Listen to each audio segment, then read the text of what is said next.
Ok. ¿Me puede contar la historia del lago de Texcoco? Bueno, pues como tú lo dices en la plática, ¿no? Esta zona, esta, se forma una zona lacustre, eh, y de ahí que al ser la zona lacustre hay un espacio de 2000 kilómetros cuadrados, la cual se empieza pues a llenar de agua, ¿no? Al no haber salida de agua, por ser un lugar rodeado de montañas, entonces se forma esa gran zona lacustre que se divide en 5 lagos. Al norte, Zumpango y Xaltocan; al sur, Xochimilco y Chalco; y al centro, el lago de Texcoco, que era el lago salino. De hecho, también Xaltocan y Zumpango también eran salinos, pero que más contenía sal era el lago de Texcoco. Entonces, por ser un lago muy salino, pues llega la época de la conquista, los españoles empiezan a habitar la zona, empiezan a deteriorar. Los primeros iniciadores de estar allí en ese lugar fueron los aztecas, formando la ciudad de la Nueva Tenochtitlan. Ellos pues empezaron a construir sus obras hidráulicas para poder comercializar todo lo que podían obtener de los lagos, ¿no? En un antiguo mercado que le llamaron el antiguo mercado de Tlatelolco. Entonces, lo que eran aves, patos, las plumas de las aves, hortalizas, peces, todo lo comercializaban, inclusive pieles. Y de ahí que cuando en la época de la conquista, como te decía, pues llegan los españoles, igual empiezan a idear cómo poder sacar el agua de lo que era el lago de Texcoco para poder comercializar, habitar y meter sus embarcaciones, y de esa manera puedan hacer su comercio.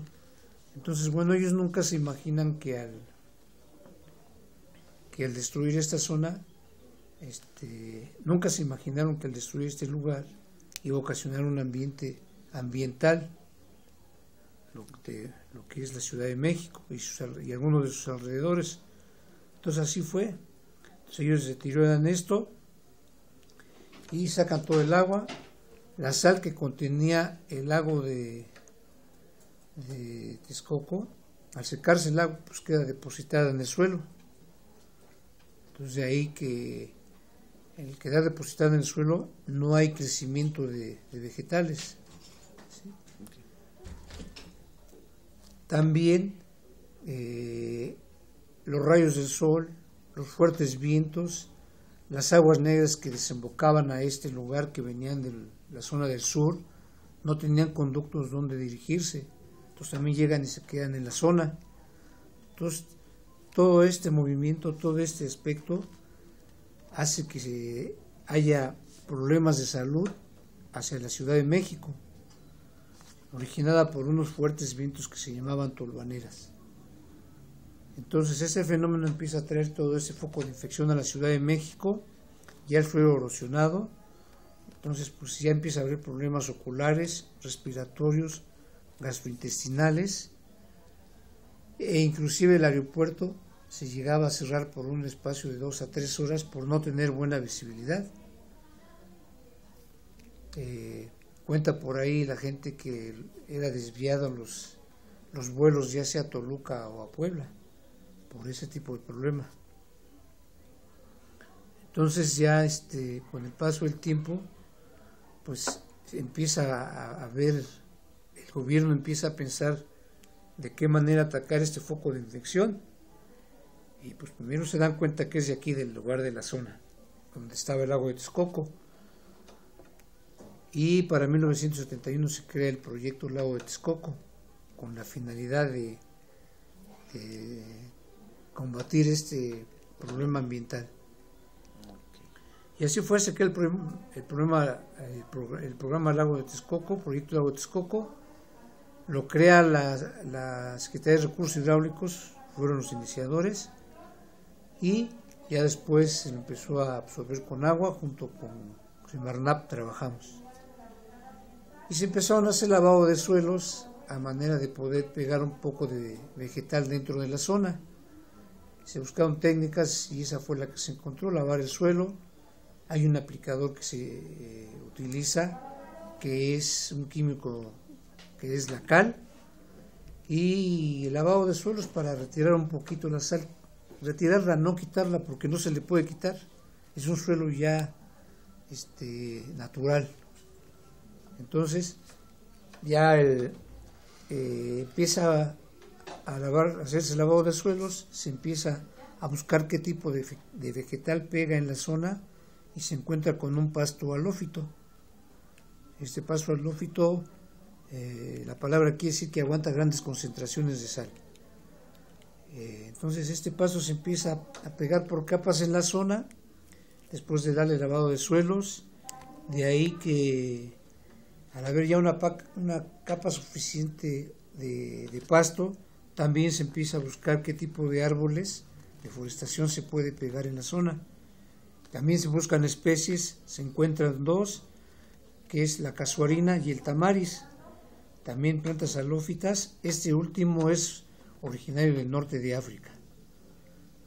Entonces ya al tener un poco de capa de pasto y el crecimiento de algunos árboles, se pegan a manera de hilera, se empiezan a sembrar a manera de hilera, que nosotros le llamamos a ese plantío cortina rompevientos.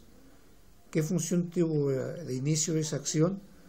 Pues que los fuertes vientos se levantaran, llegaran y chocaran contra los árboles, y de esa manera no llegara el foco de infección hacia la Ciudad de México.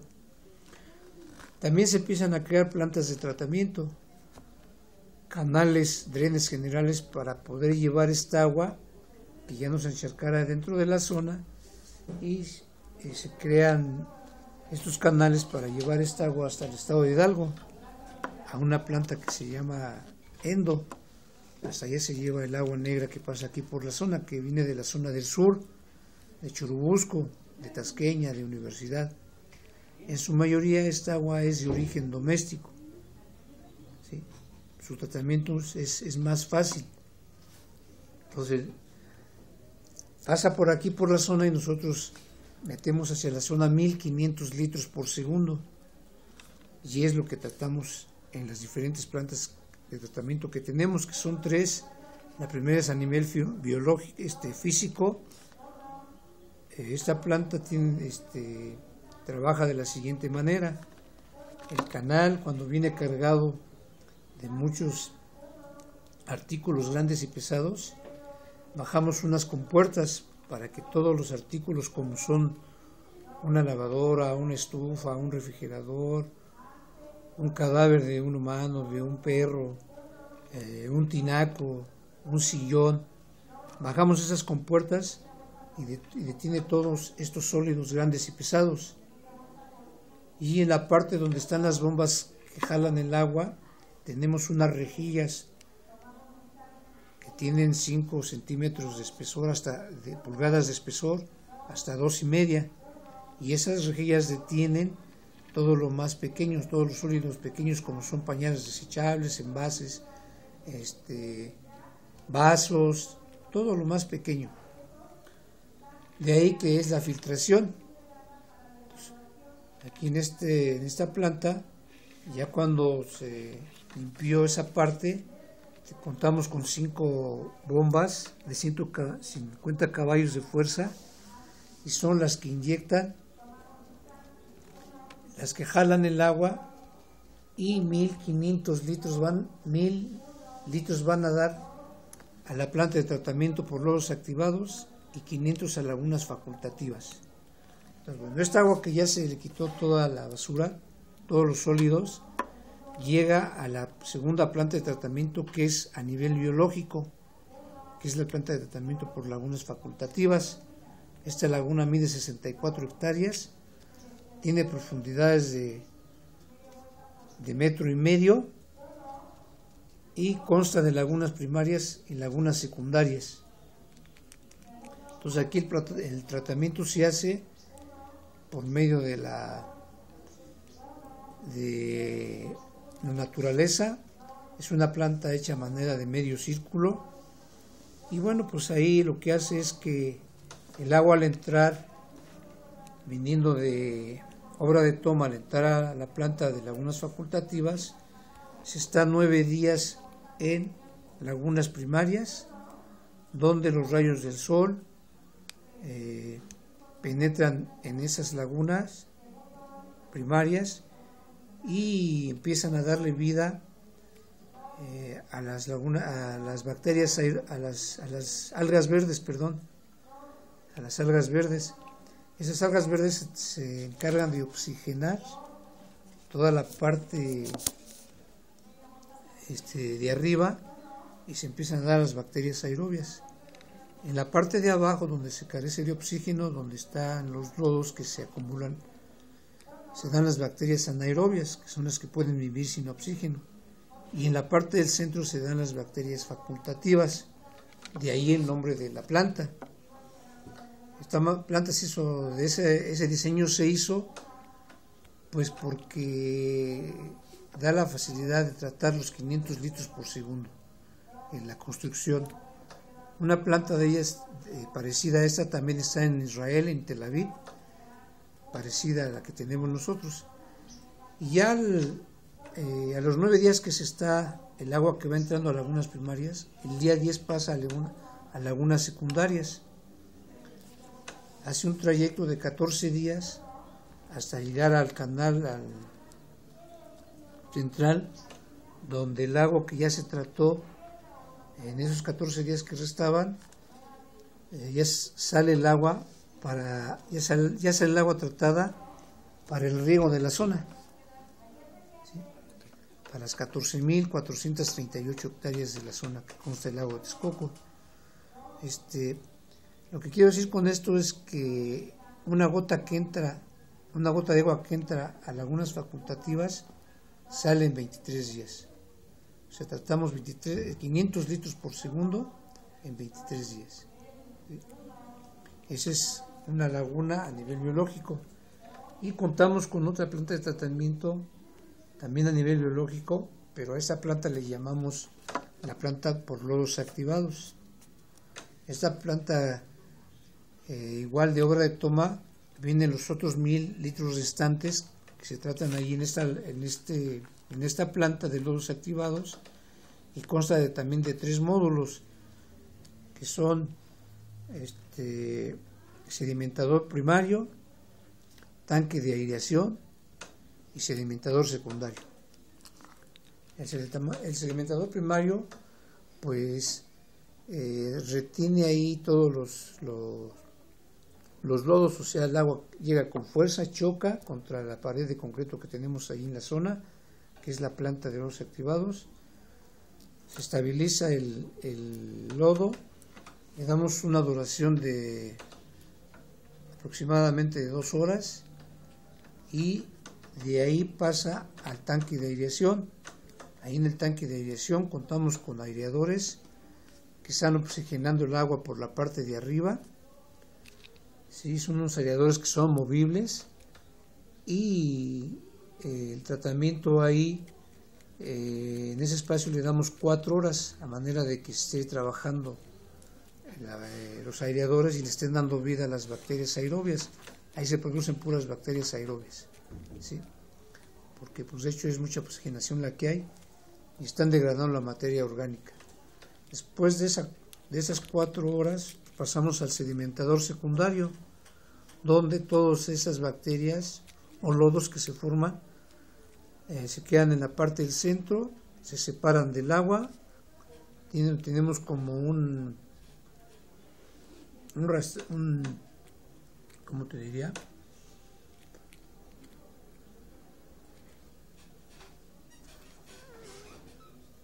Una rastra que camina como las manecillas del reloj, la cual va juntando los lodos y va separando el agua del lodo. Y ahí le damos también un espacio de 2 horas. Entonces, esa agua que se sale de esa planta, en su mayoría toda la llevamos al lago Nabor Carrillo, al el tanque de almacén que tenemos ahí, y se utiliza en ocasiones para el riego. se utiliza para abastecer otro lago que tenemos, que es el lago recreativo. Ese lago se utiliza para la reproducción de las aves, así como el labor Carrillo. El tratamiento biológico, el primero de lagunas, el costo nos sale en 10 centavos, que es en 23 días. El costo del tratamiento de lodos activados, que es en 8 horas, nos sale en 70 centavos. Y te decía que después de que ya sale el agua del sedimentador secundario al labor Carrillo, una mínima parte la llevamos al sistema terciario, donde ya utilizamos químicos, donde ya sacamos un agua muy parecida a la de consumo humano. Ahí los químicos que utilizamos es cal, sulfato de aluminio, un polielectrolitro, arena, antracita y carbón activado. Todos esos componentes químicos nos sirven para sacar un agua de calidad, ya te decía, para el consumo humano, pero todavía por norma no nos permiten darle al público. Ahí tratamos 50 litros por segundo en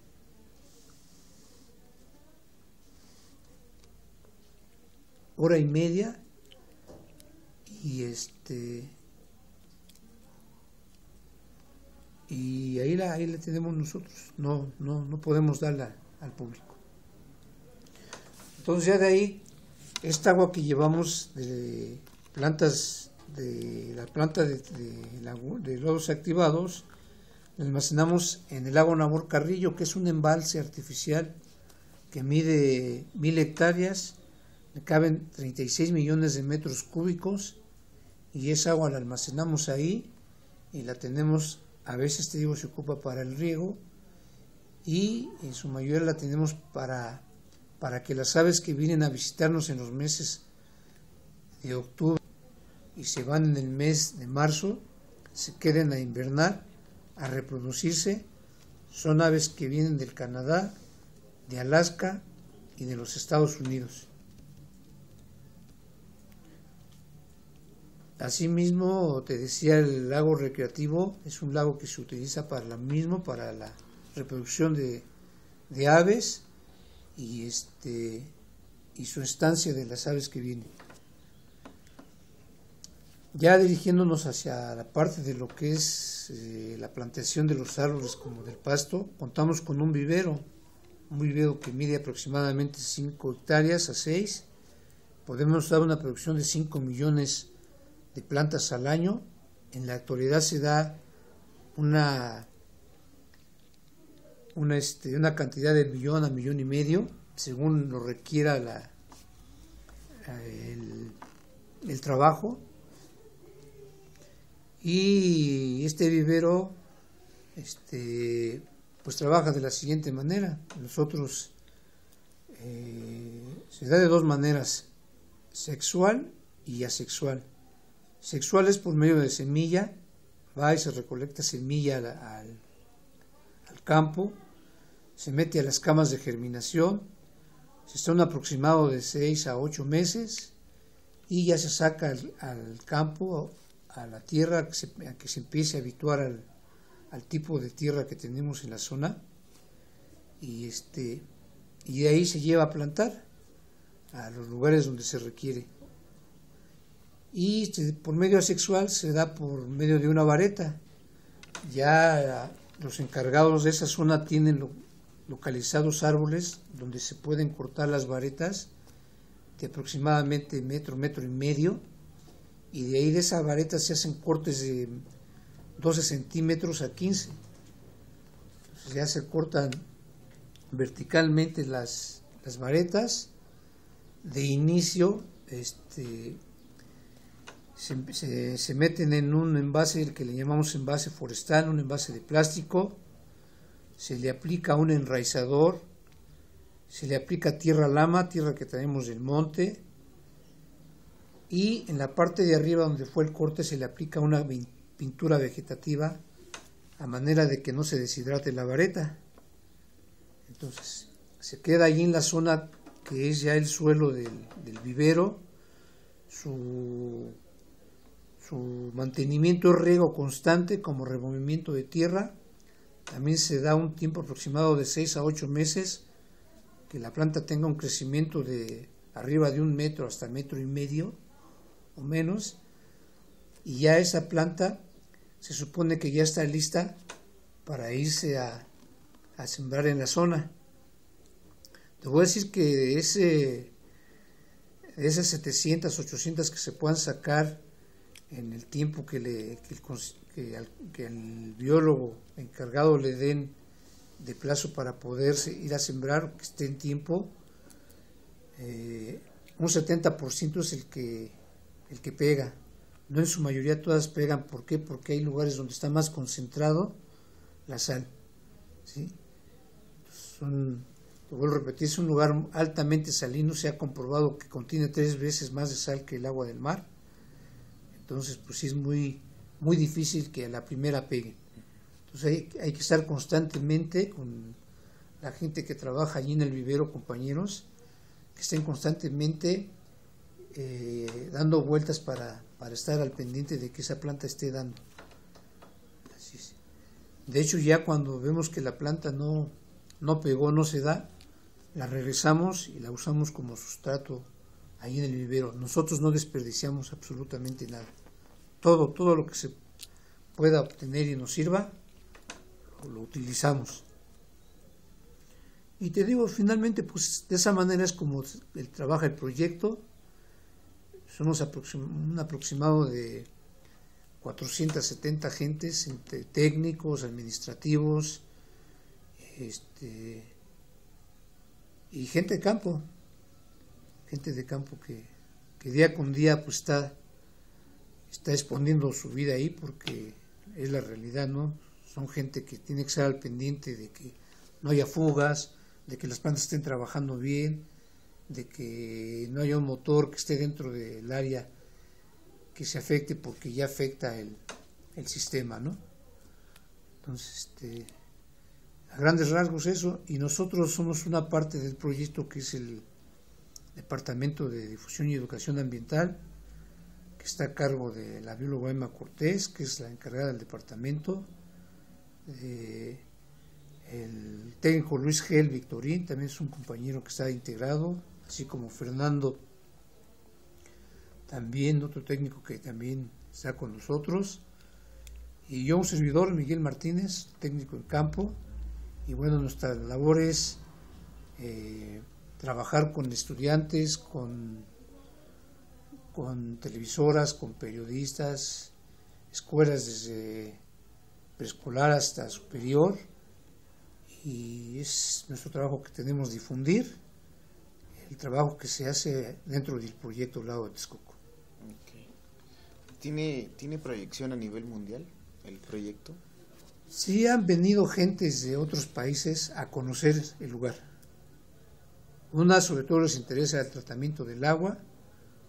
Otra, les interesa el tipo de suelo, los vegetales o las plantas que se dan dentro de la zona, el trabajo, cómo se hace, de qué manera.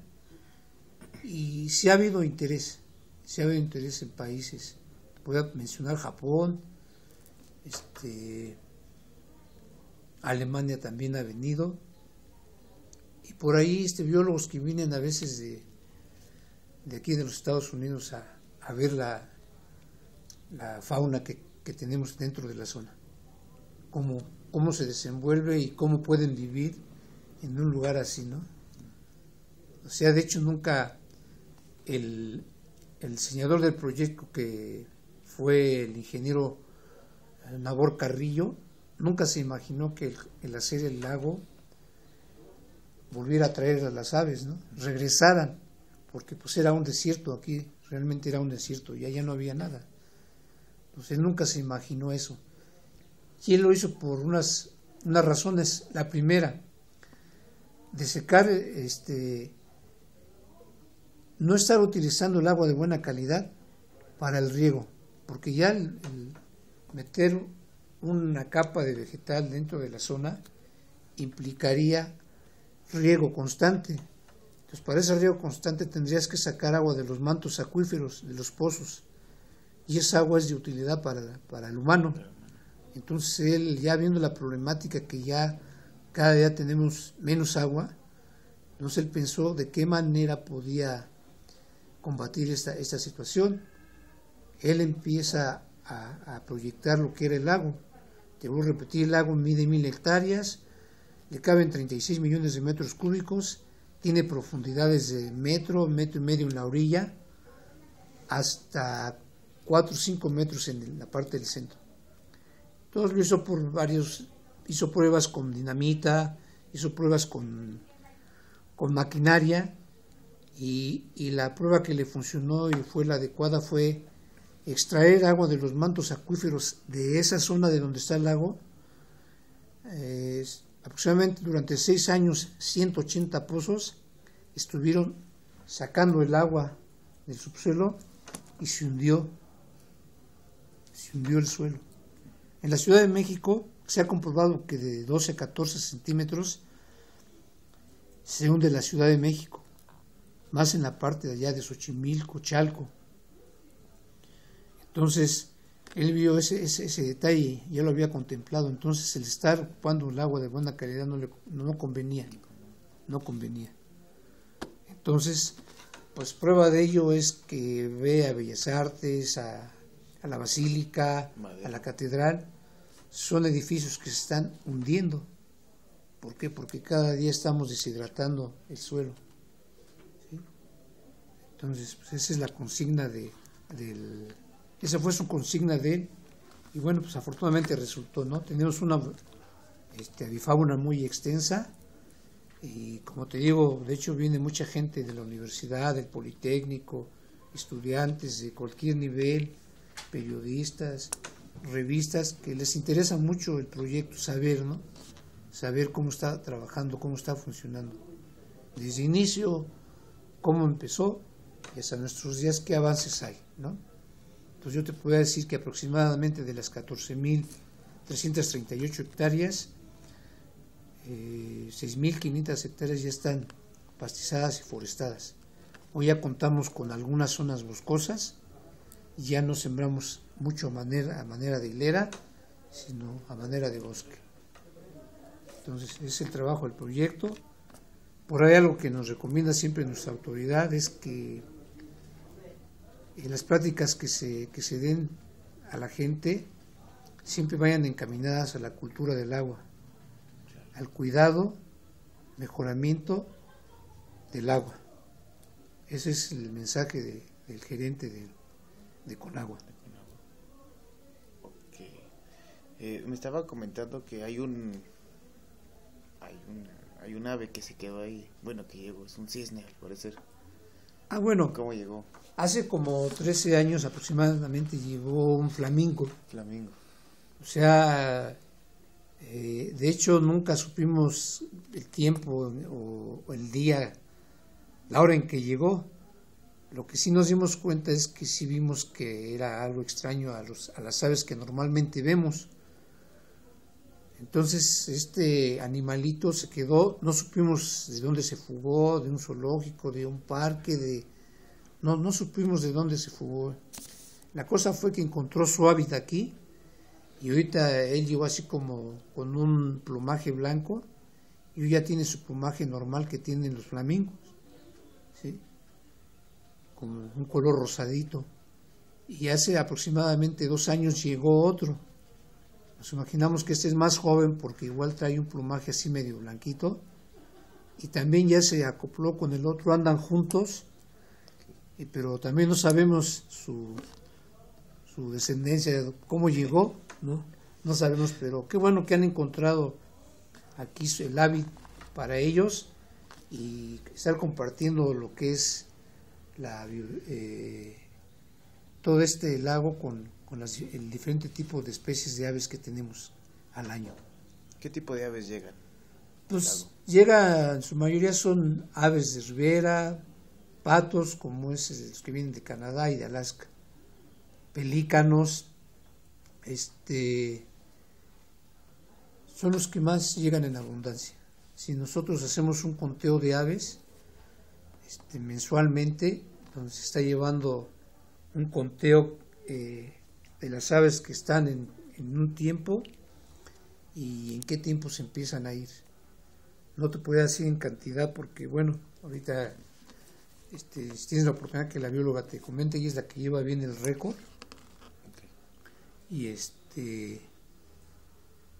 y te podría decir cuántas aves, pero sí alrededor de 250,000 aves en 120 especies más o menos.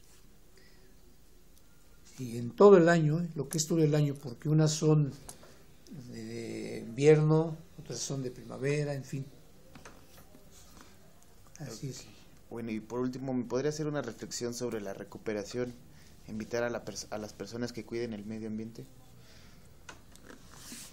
Pues mira, empezando por nosotros como ciudadanos, ¿no? O sea, nosotros los ciudadanos estamos muy acostumbrados a visitar cualquier lugar abierto, llámese zoológico, llámese un parque recreativo, llámese un deportivo, llámese un lago, una laguna. Somos muy dados a tirar nuestra basura y todo lo que llevemos. Por eso hoy en día todo lo que te menciono está contaminado, porque somos los primeros que debemos de poner ejemplo de que debemos de cuidar, no hacerlo. Y la segunda, pues también estar al pendiente o estarle solicitando a la autoridad correspondiente que le metan un poquito más de ganas a las situaciones para que nosotros como ciudadanos podamos entenderlo más y gozar de esto, ¿no? Gozar de esto porque realmente ya no hay espacios, ya no hay parques, ya no hay espacio donde se hagan parques, donde se hagan lagos, porque cada día se reduce más la ciudad, así como los estados. Entonces el mensaje que daría es que ustedes como estudiantes, que son gente que se está preparando y va a llegar muy preparada, empiecen a difundir eso, ¿no? En cualquier lugar que ustedes vayan a ver o visitar, aunque no sean de la carrera de biología, de ambiental, de agua, pues pueden llevar el mensaje, ¿no? Pueden llevar el mensaje junto con sus profesores a las nuevas generaciones, porque realmente quien va a padecer esto son nuestras nuevas generaciones que vienen. Entonces el mensaje sería pues que ese trabajo es de todos, tanto el agua como el ambiente, como la basura, que todos pongamos un poco de nuestra parte para que pues ahora sí nuestro país no tenga problemas más adelante. Okay. Gracias.